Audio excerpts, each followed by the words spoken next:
Welcome to Samba Samba. Enjoy the video. In this video, I will explain how to use the Edjing Mix app.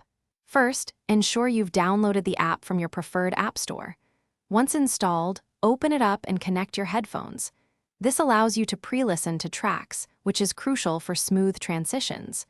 We'll then navigate the main interface, getting familiar with where everything is located.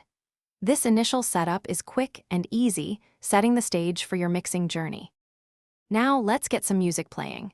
Tap on either deck to open your music library and select a track. Once loaded, you'll see the waveform.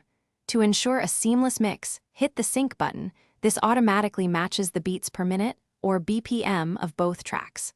For more precise control, you can manually adjust the pitch slider, making small corrections to align the rhythms perfectly.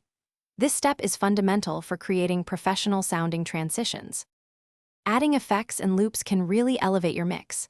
Tap the FX button to open a range of effects like echo, flanger, or filter. You can apply these to individual decks or the master output. For loops, simply set an in point and an out point on your track to repeat a section seamlessly. The sampler also lets you trigger preloaded or custom one-shot sounds, adding unique flair to your performance. Don't be afraid to experiment and find your signature sound. Finally, after crafting your perfect mix, you'll want to share it. The Edjing Mix app allows you to record your entire performance with a single tap of the record button.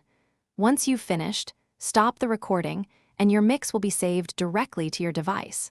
From there, you can easily share your masterpiece with friends and followers across various social media platforms. It's a great way to showcase your skills and get feedback on your DJ sets. Thanks for watching. Consider subscribing if we helped you.